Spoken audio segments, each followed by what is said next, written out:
Thank you so much, Professor Delili, one more time. We are moving to our next speaker, Dr. Adnan Khaliq, Assistant Professor, Department of Neurosurgery, SWAT Medical Complex Teaching Hospital in Pakistan. Dr. Adnan will be talking about spinal dysraphism, diagnosis, classification, and management. Thank you.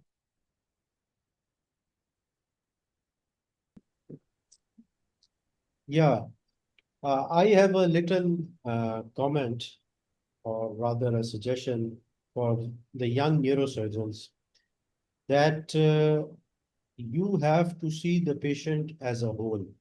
Like, the most important thing is that you have to treat the patient, not the radiology. So whenever you receive the patient, I think you should take a proper, thorough history from A to Z, including each and everything which is important in history taking. Then the second most important thing is actually the clinical examination. And in clinical examination of the spine, there are three important things.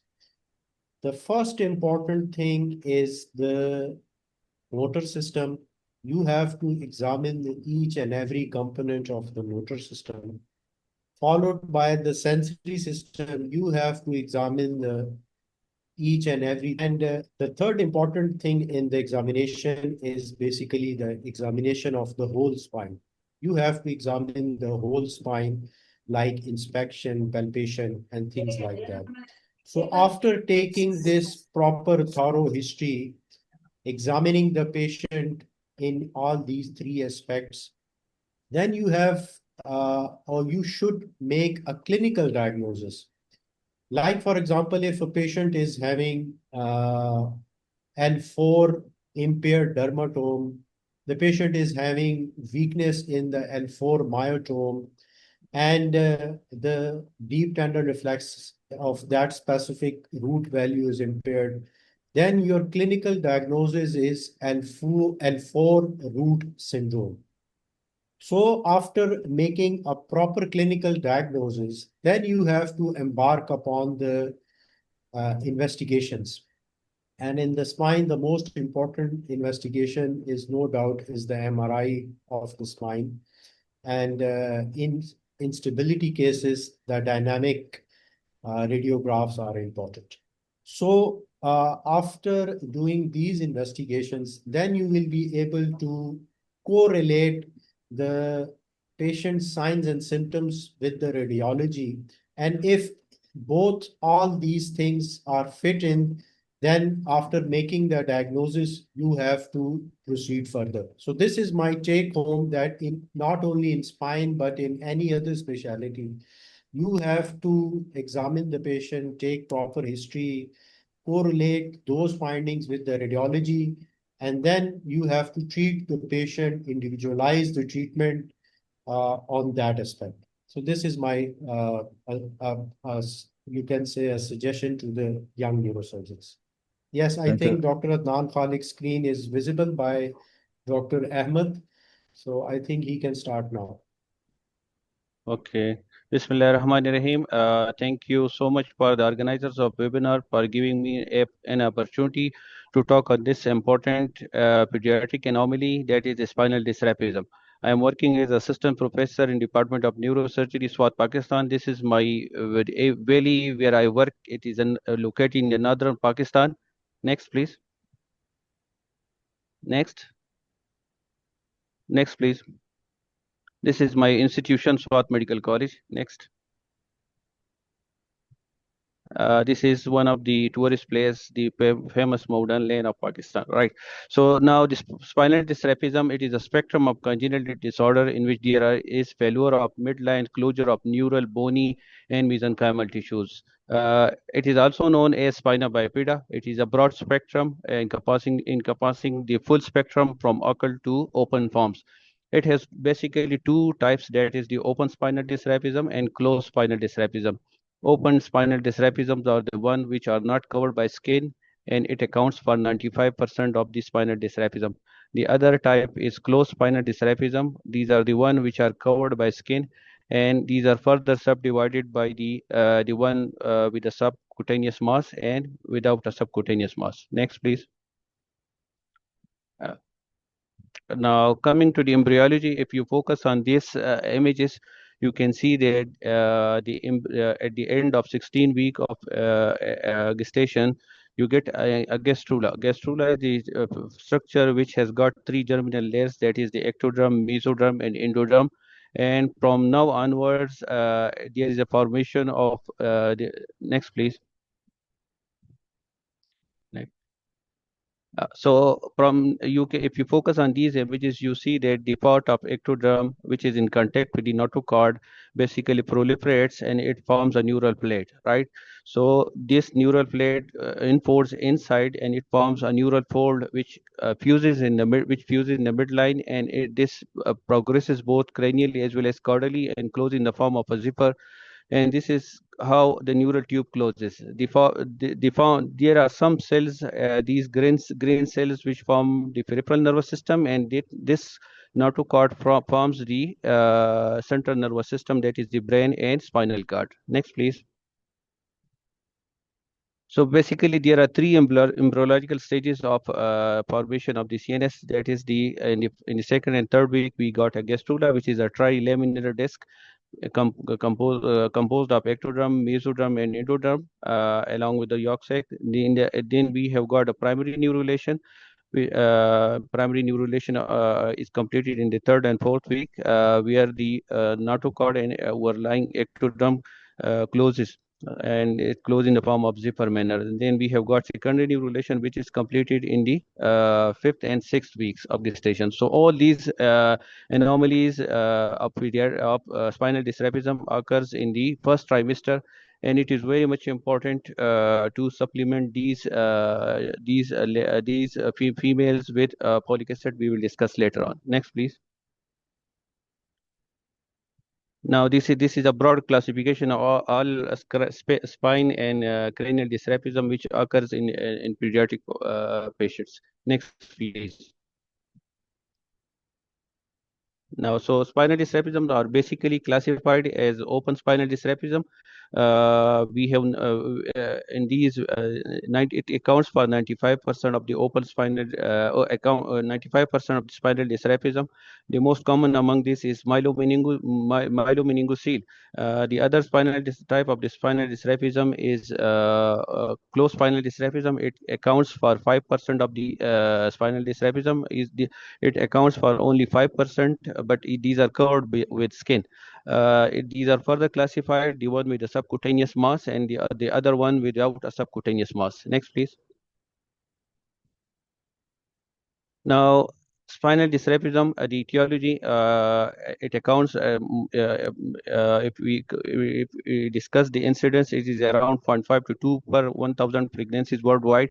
The incidence of spinal dysraphism has significantly decreased in the rest of the world, but still in underdeveloped and developing countries, it's still a high. And the familiar tendency is particularly important, and female with a previous child of spinal dysraphism, the risk is 2.5% higher as compared to the rest of the population, which is around 0.2% risk in general population. Nutritional factors are obviously very much important, and the female with nutritional deficiencies are higher at risk of developing these spinal dysraphism in their kids.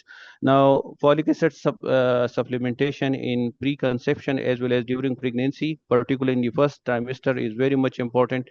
Avoiding of certain teratogenic drugs like valproic acid, phenytoin, and all these are very much important to reduce the incidence of spinal dysraphism in female with childbearing age. Now, other the risk factors we have diabetes mellitus with type 1. We have the pregnancy obesity. If the female is obese with a weight more than 110 kg, then obviously the risk of spinal dysraphism is high. Next, please. So these are the risk factors we discussed. Next, please. Now, spinal dysraphism. open spinal dysraphism, it accounts for 95%, and the most common among these is myelomeningocele. We will discuss this particularly. We will discuss the operative steps, the complications or an incidence of this. It is due to myelomeningocele is basically defective closure of primary neural tube. There is exposure of neural placoid through the midline skin through a defect in the bone. Myelomeningocele it accounts for more than 95% of open spinal dysraphism. The rest of the anomalies like myelomeningocele, hemimyelocele are relatively rare. Next, please. Now, myelomeningocele its incidence is around 0.4 per 1,000 live births. 85% of the myelomeningocele are seen in the thoracolumbar area, in thoracolumbar spine. 10% there is thoracic, it is located in the thoracic spine, and the rest are cervical spine, right? So there in 80 to 90% of the cases, there is associated hydrocephalus as well as Chiari-2 malformation. It is strongly associated with trisomy 13 and 18. Associated intracranial anomalies associated with the myelomeningocele that are seen in patients is medullary kinking, tactile beaking, and intrinsic nuclei abnormalities. Similarly, supratentorial abnormalities are partial or complete dysgenesis of corpus callosum, polymicrogyria, mesodermal development abnormalities, small posterior fossa, short clivus, low-lying tent, and enlarged foramen magnum. So these are intracranial anomalies that are seen with myelomeningocele. Now, prenatal diagnosis. Commonly, it is diagnosed with the alpha-fetoprotein. The mother alpha-fetoprotein level in the mother is seen, and it is significantly high in case of spinal dysraphism. It is then reconfirmed with fetal ultrasonography. Ultrasonography can also give an idea about the Chiari-2 malformation and hydrocephalus associated with spinal dysraphism. In some cases, we can also go for amniocentesis. We can go for amniocentesis to look for the alpha-fetoprotein level in the amniotic fluid, and acetylcholine esterase level that it will be high in these cases. There are at least 22 other anomalies in pediatric patients in pediatric population that can rise that can result in the level of the rise in the level of alpha-fetoprotein. Next, please. Now, pre-op evaluation is very much important to prevent fecal contamination of the placoid. Keep the child in prone position or lateral position. Do a saline dressing, and assess the neurology of the patient. It is very much important. Look for the distal movements in the lower limbs. Look for the anal tone and anal reflex. Then look for the inguinal hernia, umbilical hernia. Then look for the ventricular cardiac anomalies. Look for the pulmonary hypoplasia, because these are syndromic babies and they are born with multiple anomalies. Similarly, look for the anterior fontanelle. Look for the hydrocephalus, which is overt, or the prominent scap veins and sunset eyes. So this is a general overview of the child, and then we go for the investigation, that is the MRI of the whole craniospinal axis, including the spine and brain. Next, please. Now, the role of MRI, it is very much important. We do MRI for the anatomic characterization, pre-surgical evaluation, and identification of cord splitting if it is present. Intraoperatively, avoid hypothermia, hypovolemia, and hypoglycemia. A donut shape sponge is placed to protect myelomeningocele while intubation, right? If there is severe hydrocephalus, along with the myelomeningocele repair, we also go for the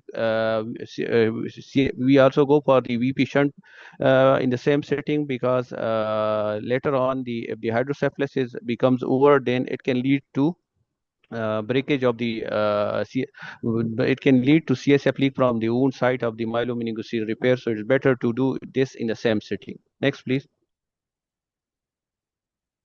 Now, sometimes we see some patients with a complete paraplegia and with a myelomeningocele. So it comes, sometimes the parents ask the questions that can our child will be okay after surgery. So it is very much important to educate the parents regarding the care of the infant. We know that completely paraplegic kids the surgery can't revert the neuro deficit, but it is important that every person should have the right to health and the right to life. So we should educate the parents as well as the family regarding the treatment options that must be provided to these kids. The ideal time of repair is around 72 hours after birth. Delayed repair leads to increased chances of bacteria colonization and then ventriculitis. So better to repair these patients within 72 hours. Next, please. Now, the aim of surgery is to protect the functional spinal cord tissue, prevent loss of CSF, and minimize the risk of meningitis by reconstructing the neural tube and its covering. The margin between the arachnoid and the neural placode and the dystrophic epidermis, that is the junctional zone, is the site of initial incision. The goal is to free the neural placode from surrounding junctional zones circumferentially. Duroplasty with thoracolumbar fascia. Ideally, the closure should be in a 3 layers, including the dura and thoracolumbar fascia. As well, in the second layer, we have the thoracolumbar fascia, and the third we have the skin and subcutaneous tissue. So, so the ideal repair should be 3 layers, and so the minimum repair should be three layers, and the ideal repair should be in 5 layers. Next, please. This is diagrammatic presentation of the repair. Next, please. Now, post-operatively, give antibiotics for the to prevent surgical site infection, prevent fecal contamination of the wound, nurse in Trendelenburg position, and look for the hydrocephalus if patient is not shunted. Now, the common complications that we see after myelomeningocele repair is surgical site infection and wound dehiscence. Similarly, there can be meningitis, and it can also develop Chiari malformation. Causes of neuro deterioration in such patients are symptomatic hydrocephalus, retreating of the cord, and Chiari malformation. Next, please. Now, prognosis is myelomeningocele. More than 95% of the patients live for more than 2 years. Right. So regarding the ambulatory status of these patients, if the L3 functions are intact, then these patients can stand erect. If the L4 and L5 functions are intact, then patients can ambulate. So we should be hopeful, and we should go for the. We should remain optimistic in care of these childs. Next, please.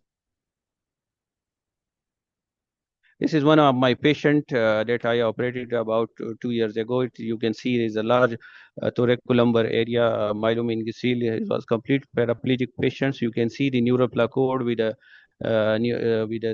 abnormal epithelium. Next, please.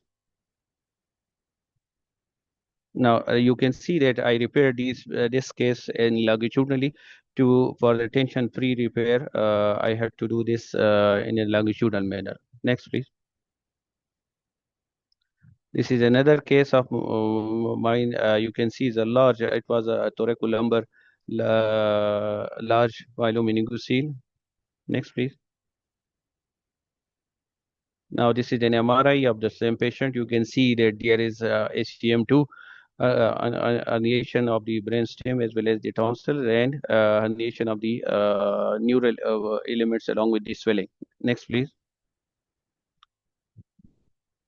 Now, in this patient, you can see that the defect was very large. So I had to do a Z-plasty for the closure of this defect, because simple closure was not possible, and I had to do a Z-plasty for the tension-free approximation of the skin. Next, please. Now, this is the follow-up scan of the same child. You see that the wound has healed quite good. Next, please. This was a high thoracic meningocele that I did about 6 months ago. Next, please. This is an MRI of the same patient. This is a high cervical posterior fossa meningocele that was repaired of the same patient. Next, please. This is another patient with a ruptured myelomeningocele in the lumbar area with a teeter cord. You see the MRI of this patient. Next, please. now you see that there is a settings in the terminal cord, as well as there is tethering of the cord. So I did untethering of the cord in these patients and reapproximation and closure layer by layer of these patient. Next, please. This is the same patient that was repaired. Next, please. Now, closed spinal dysraphism, it is accounts for 5% of the cases. Next, please. In closed spinal dysraphism, we have lipomyelomycele. There are multiple types: lipomyelomycele, lipomyelocele, meningocele, terminal myelocystocele. Myelocystocele, it can be cervical as well as in key. It can be in this lumbosacral area. In this, we have lipomyelomycele is most common. Next, please. Next, please. So lipomyelomycele are the one. Previous, please. Lipomyelomycele are the swelling, where there is a subcutaneous mass along with the neural tissue that is thickened. These patients clinically present with a Teeter Card syndrome. Teeter Card syndrome, we have four clinical features, that is the dermatological features with the swelling on the back, and neurological features, weakness in the lower limbs, and then we have the orthopedic features, deformity in the ankle, knee joint, and we have deformity in the spine in the form of scoliosis and urinary incontinence. These are the four classical features of Teeter Card syndrome, and these patients commonly present with Teeter Card syndrome. According to the Chapman, he classifies these lipomyelomycele into three types, that is type 1, type 2, and type 3. Type 1 are dorsal lipoma, type 2 are transitional type, and type 3 are terminal lipoma. Next, please.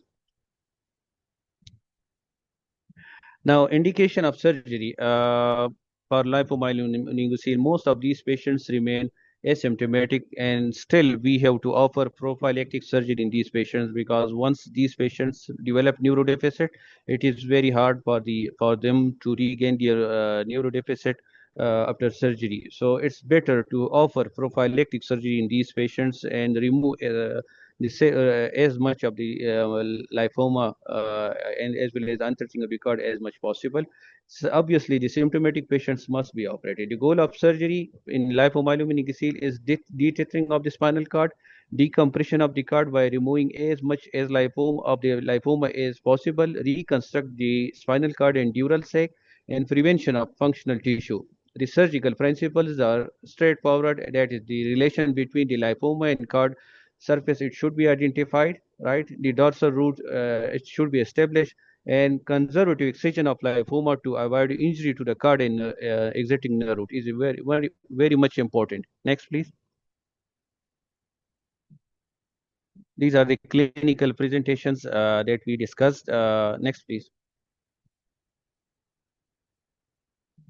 Now, complications of lipomyelomycele, it can be early, it can be late. In early, we have CSF leak, we have pseudomeningocele, and we can see neuro deficit after surgery in such patients. The late complications of surgery are retethering of the cord, which is most commonly seen in the 11 to 12 months after surgery. It is seen in 20% of the cases, and these are diagnosed clinically and then confirmed by an MRI of the spine.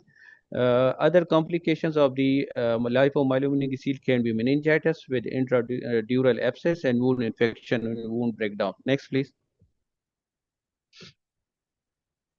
Closed spinal dysraphism. The other types are the one without a subcutaneous mass. There is no subcutaneous mass, and these are very much difficult to diagnose sometimes. So it has multiple types like intradural lipoma. Within the dural sac, you got an lipoma and no subcutaneous mass. And clinical, these present with the Teeter Card syndrome. We have filler lipoma. We have tight phylum terminal. We have persistent terminal ventricle and dermal sinus. So these are the different types of closed spinal dysraphism without a subcutaneous mass. Next, please. These are the different types: intradural lipoma, filler lipoma, and persistent terminal ventricle. Next, please. Now, spinal dysraphism, closed spinal dysraphism with a subcutaneous mass, these are the complex type. We have the most common among these is the diastematomyelia or diplomyelia. Now, the separation of the card into two hemicards, it can be type 1, it can be type 2. The other types of closed spinal dysraphism without the subcutaneous mass are neuroenteric cyst, dorsal enteric fistula, and caudal regression syndrome. Next, please.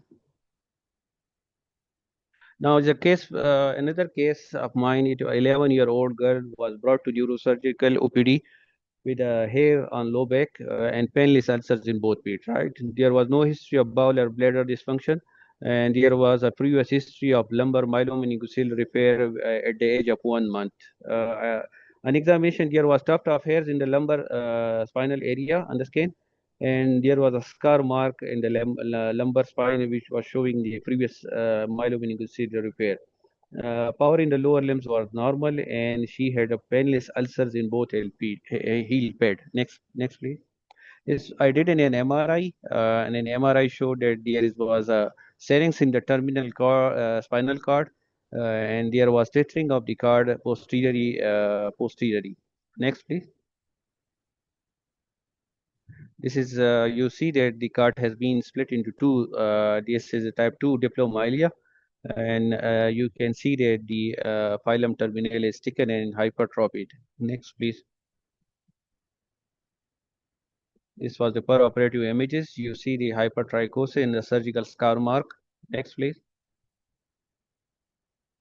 These are the per-operative images. I did laminectomy of the same level. Then dura was opened. You can see the shiny tight phylum terminal is looking is clearly visible with a vessel overlying it. Next, please. Now this is the same per-operative pictures. Next, please. Now you see in this image, I am cutting the phylum terminal. It was identified there was a vessel. I don't have the neuro monitoring in my area, so my visual confirmation by having an artery running over the phylum terminal are confirmatory, and I cut the phylum terminal. Next, please. These are the per-operative image. The dura has been closed. Next, please. This is the image after surgery. Next, please. Dr. Ahmed, can you please on this video? This is the same patient after first day 0 or day 1. I think yes, day 1. She is looking normal, and Alhamdulillah, there is no neuro deficit in her lower limbs. Thank you. Next, please.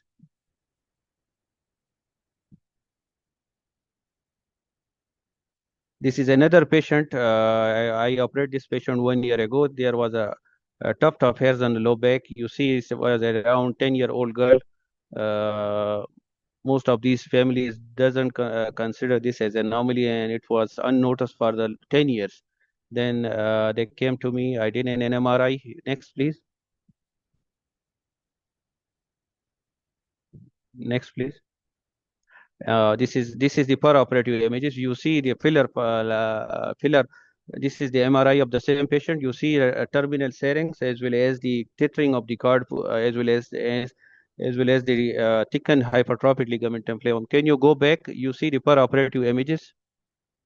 This is the per-operative images. You see that the phylum terminal is thickened and hypertrophied. And I had in the next images. Please next. Next.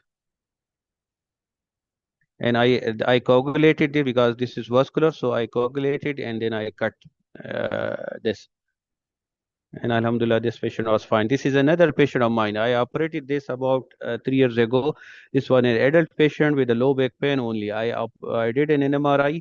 So you see that there's a tethering of the cord posteriorly with low-lying conus. So I did next, please. This was the X-ray of the same patient. Next, please. So this was the phylum that was identified. You see a shiny structure with a vessel overlying it, and I cut this. So Alhamdulillah, this patient was fine, and her backache has relieved dramatically. It was around 25-year-old girl. Next, please. This is a video. There is intact post of neurology of the same patient. There was no neurodeficit. She can move her limbs. She can flex, extend the toes, and there was no deficit.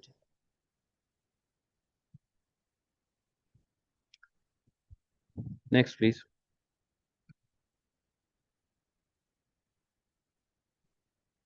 Now, split core malformations, these are classified as type 1 and type 2. Next, please. Type 1 are these split core malformations. It represents about 3.8 to 5% of all congenital spinal anomalies. Its prevalence is 1 to 1 in 5,000 live births. Slightly female pre-bodiness is seen at approximately 1.3 to 1% in general population. There is a peak age for these anomalies around 4 to 7 years. It has two types, that is type 1 and type 2. Type 1 are relatively common as compared to type 2. In type 1, we have two hemicards that are separated in their own neural tubes with a bony or fibrocartilaginous bony spur between them. These are highly associated with scoliosis. And type 2, there are two hemicards in a single neural covering, and sometimes there are fibrous bands between them. Both types can present in the same patient. Next, please. This is a Fink theory of embryogenesis of split core malformation, but these are associated anomalies. Most of these patients presents with teeter cord syndrome in the form of kyphoscoliosis, syringomyelia, spina bifida, and there can be a tuft of hairs on the skin. Next, please. Now, management of split core malformations, 85% of these patients without any interventions will suffer a progressive neurological deficit if they don't offered any surgery. So this is very much important to offer timely treatment to these patients. According to Peng, he recommended prophylactic surgery in type 1 malformation and watchful wait in type 2 malformation.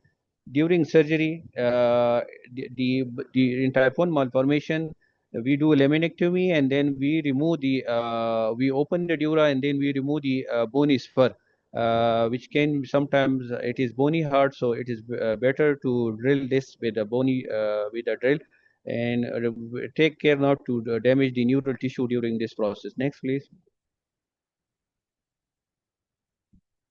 Now, the careful all in type 1 most of them are having dural adhesive bands, so that's why we release the bands and there is no bony attachment, so we just release the anterior and the ventral as well as the dorsal bands, non-neural and non-functional adhesive bands. That is the only treatment that we offer in type 2, and the rest in the type 1 we remove the bony tethering, that is called split core malformation. Next, please. Other types of spinal dysraphism that are neuroenterixis, dermal sinus tract. Next, please. Now, neuroenterixis, these are seen less commonly, but still they can present with teeter cord syndrome, and they must be excised along with the untethering of the cord. Next, please.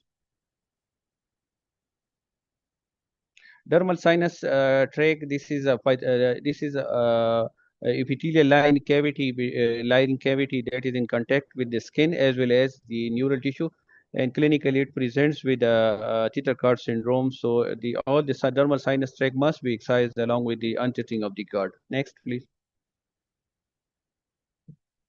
This is a dermal sinus tract. You see that it is a potential site of contamination as well as meningitis. So better to excise this and untighten the cord. Next, please.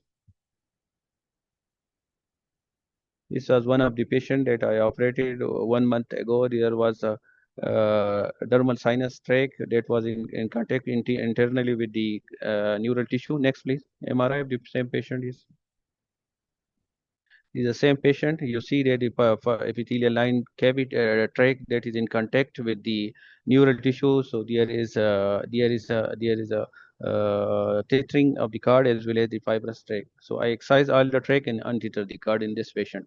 This is the per operative video. If you can play Dr. Ahmed, this is a very good video, and I think if you can, this is next. This is the post operative. So I cut this phylum and I have to excise the whole track. Next, please.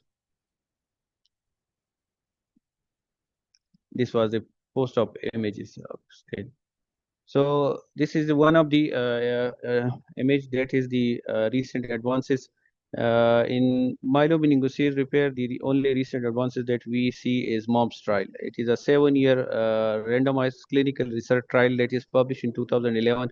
And according to this, antenatal repair of the myelomeningocele definitely decrease the risk of neurodeficit in the child as well as the post-operative the ACM2 as well as hydrocephalus.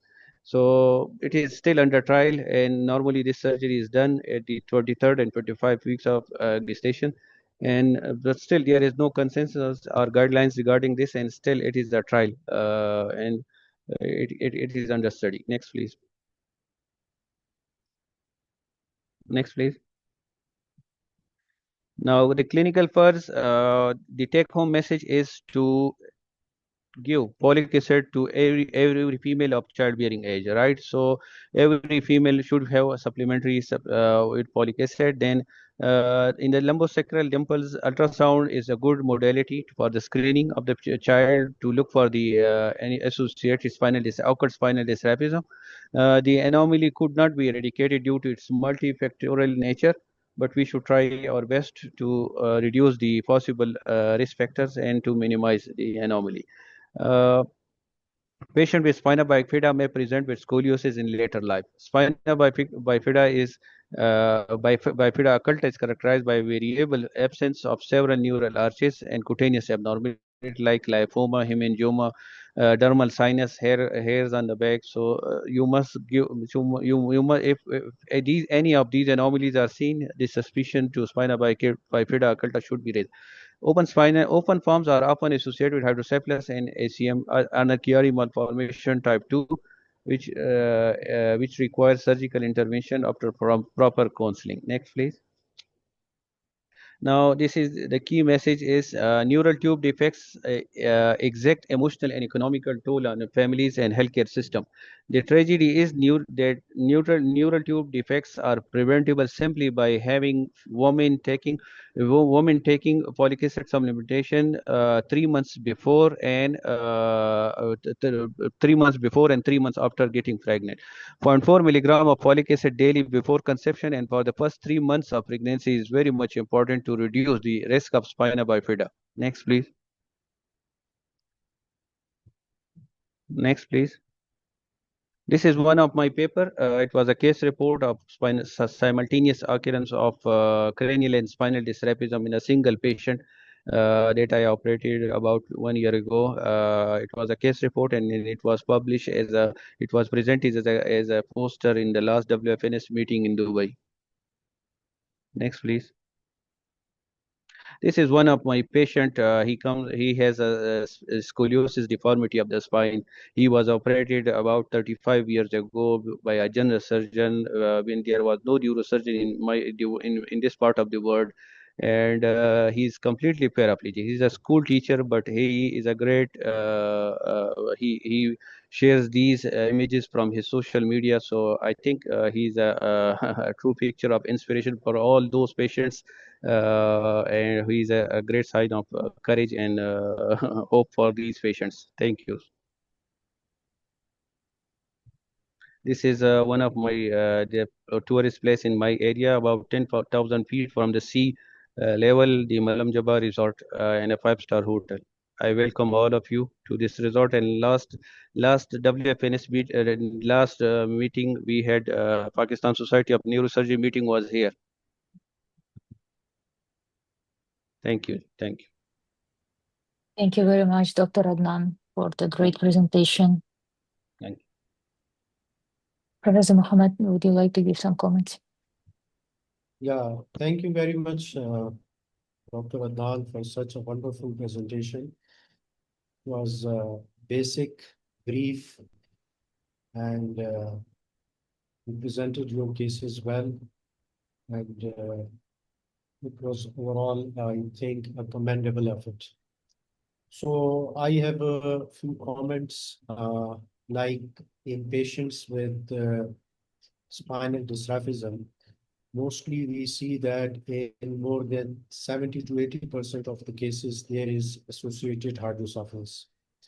So the previous school of thoughts used to say that you have to operate both things in different settings. But there is a recent literature that when you operate both in a single setting, it is not only beneficial for the patient, instead of giving twice anesthesia, you give anesthesia once. The trauma and the stress with which the family is passing, it is decreased by doing the surgery in the single setting. And the outcomes of overall, the outcomes of such cases are good. Now, in our center, from the last 5 years, we are operating such patients in single setting. We are doing both the repair of the spinal dysraphism and the ventriculoperitoneal shunt in one setting, and we are in the process of publishing our results in a reputable journal. I think the results will be published, our study will be published in a couple of months. Obviously, for repair and for VP shunting in a single setting, you have to obey, or you have to complete all the basic things before opting upon the repair and the shunt surgery in single setting. My second comment is on the use of folic acid. There is a study, a randomized controlled trial, meta-analysis and RCT in the US that 20 years back,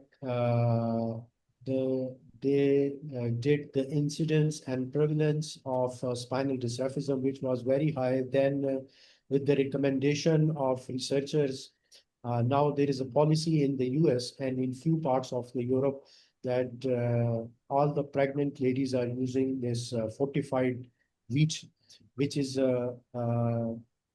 having this folic acid. So instead of giving the tablets, they use this fortified wheat. And after 20 years, now they did the meta-analysis, and they see that the incidence and the prevalence of this spinal dysraphism is decreasing. So there is a one suggestion that all of us, we are the educators, we are the advocates of our patients. So I think we should advocate the healthcare authorities about this very important thing, to fortify the basic food components in our society to decrease the incidence of this very disease, because we all know that the prevention is the best strategy.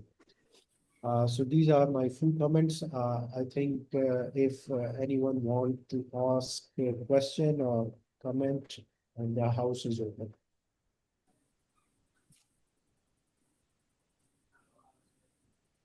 May I make? Yes, sir. Thank you very much.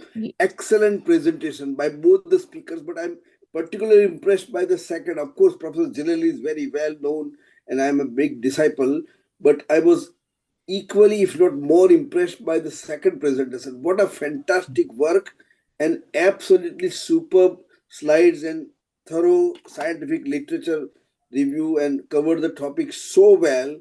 I have not enough words to express. The only word of caution I have, and that is something I learned from my pediatric surgeons when I used to work with them together to deal with these complex pathologies and do the same in one sitting, shunt as well as the biomanagement.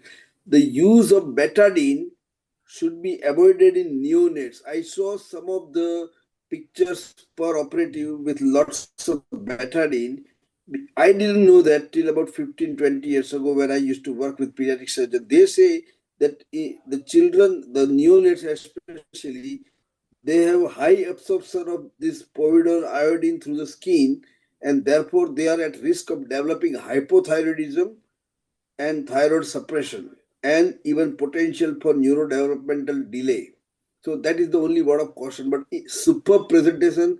This is a very good material for those who appear for exams or are trying to learn this rather complex pediatric neurosurgical pathology. Superb. Once again, my compliments. But a word of caution about use of Okay. betadine. Thank Okay. you. Thank you so much, sir. Thank you. Yeah, you, I the don't sir. know thing is whether that, others yeah. others I will share my experience. I will share my experience. In our center, we are not using the betadine. We are using the chlorhexidine instead of betadine, and not only in infants, but in each and every cases. There are studies, and we have our infection control uh, department here in our center. So after all these, I can say the webinars, the symposiums on infection control, and seeing the literature internationally and nationally, now we shifted towards the chlorhexidine, which is a better solution than that, and it has low infection rates, and the chances of complications are less likely with that.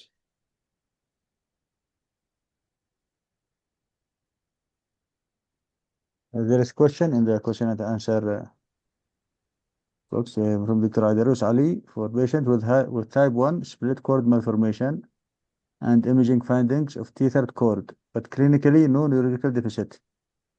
What do you recommend? Prophylactic surgery or wait and do when becomes symptomatic? Yes, in type 1, we have to offer proprietary surgery because once these patients, this is a long debate, issue of long debate among different neurosurgeons and different school of thoughts.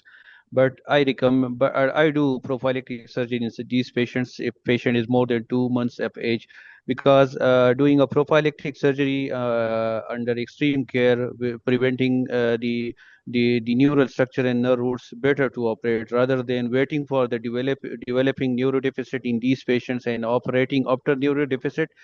This is not a good approach. So better to operate these patients before developing neurodeficit in the lower limbs. If I have also a question. In some cases, we found an adult patient that he had split cord malformation and he has minimal symptoms since long time. In these cases, do you also recommend surgery or wait Yes, until there very, is any very, deterioration? yes, Dr. Ahmad, this is very good question. 1 year ago, I had a patient who she was a sister of one of a doctor here. She has a painless ulcers in her feet. I did an MRI and there was a teeter cord. I advise surgery to that patients because the ulcers can only be healed if there is untouching of the cord. She was about 28 years old. She had passed the puberty stage, but still to prevent the risk of neurodeficit in the lower limbs, I offer surgery. I had operated only one lady of that is 25-year-old lady. She was 20. She had only low back pain, and she had some difficulty in walking in the lower limbs with no weakness, but there was a back pain, and I operated that patient, and she was very fine. She improved very well, and her backache has responded very well to surgery. So we should offer surgery to these patients. Thank you very much. Yeah, it's mentioned in the literature. It is very crystal clear mentioned in the literature that in such patients, you have to opt and offer the prophylactic surgery within 6 months of life, and you can wait up till 2 years, but not beyond the 2 years. Okay.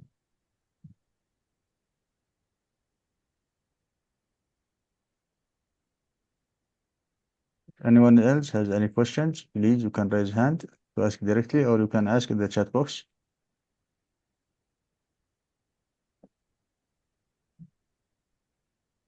Dr. Ahmed, I think this is the longest webinar Yes.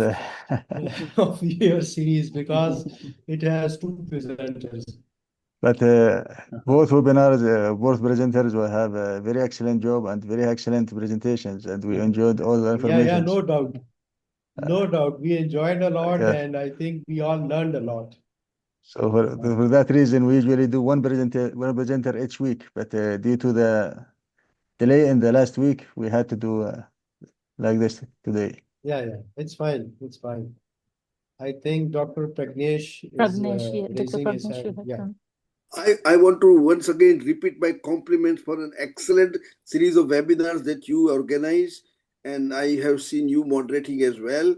And in general, I'm very impressed with some of my Pakistani colleagues, their work. I have recently visited Karachi, and I have a couple of trainees from there, so I'm very impressed. And once again, my compliments to the last presentation. Superb work, superb presentation, and superb education. Absolutely marvelous. Thank you so much, sir. Thank you so much. Thank you very much, and thanks to our speakers today, Professor Muhammad Jalili and Dr. Adnan Khaliq, and also thanks to our chairperson, Professor Muhammad Osman, and Dr. Narjiz Satoba, our moderator, for participating in this module and making success of this webinars. So thank you, everyone. It's a great honor for us to have you. Thank you. Thank you so much. Thank you so much. Thank you. See you, inshallah. Allah Hafiz. See you next week. Thank you, everyone, and see you all, inshallah, next week. And regarding certificates, someone is asking about the certificates. The certificate of this module will be distributed to attendees at the end of the module. For that, everyone who attend at least 70% of the webinars, which is at least 20 webinar out of 31 webinar, will have a certificate. So at the end of the module, we will see the contribution and the attendance reports, and those who will have at least attended 70% of the webinars will have certificate. So thank you all, and see you inshallah next week. Thank you, everyone. Thank you. Thank you. See you next week.